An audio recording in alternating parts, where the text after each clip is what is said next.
حدیث میں آتا ہے کہ رسول پاک فرمایا، اور یہ حدیث سیاستہ میں جامع ترمذی میں موجود ہے کہ میرے صحابہ میں تم میں دو چیزیں ایسی جو ثقل ہیں، وزن ہے بہت، تم میں چھوڑ کے جا رہا ہوں، جب تک تم ان کے ساتھ رہو گے، تمسک رکھو گے، تو میں تمہیں تسلی دیتا ہوں، اپنے اللہ نے مجھے بتایا ہے کہ لن تدلو، تمہارا تعلق ان دو ثقل سے رہا تو ہر کس تم گمراہ نہیں ہوگی۔ کہ رسول پاک نے جب فرمایا وہ دو ثقل کیا ہیں، تو کیا ہیں وہ ثقل؟ ایک فرمایا میری آل ہے اور ایک قرآن پاک ہے۔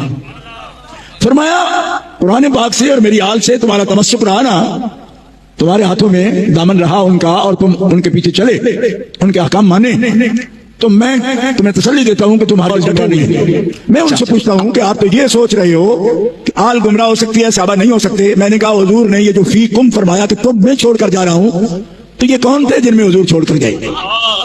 میرا آپ سے صرف یہ سوال ہے، فی کم، تم میں چھوڑ رہا ہوں، میں چھوڑ رہا ہوں دو ثقل تم میں۔ کوئی صاحب علم مجھے بتایا یہ کم کے مخاطب کون ہے؟ کن کے پاس چھوڑ رہے تھے حضور؟ بولو گے کون ہے؟ آپ تھے، یعنی جن میں چھوڑ کے جا رہے تھے یہ کون تھے؟ تو صحابہ کو فرما رہے ہیں کہ اگر تم اہل بیت کے ساتھ رہے تو میں محمد تمہیں تسلی دیتا ہوں میرے صحابی تم گمراہ نہیں ہوگے۔ کوئی نہیں سمجھ آئی ہو تو پھر بول دو۔ لوگ تو آل کو گمراہ کہہ رہے ہیں اور حضور صحابہ کو کہہ رہے ہیں کہ تم میں چھوڑے جا رہا ہوں، اپنی آل بھی، اہل بیت بھی اور قرآن بھی، اور ایک دوسرے سے شان میں بڑے ہیں یہ۔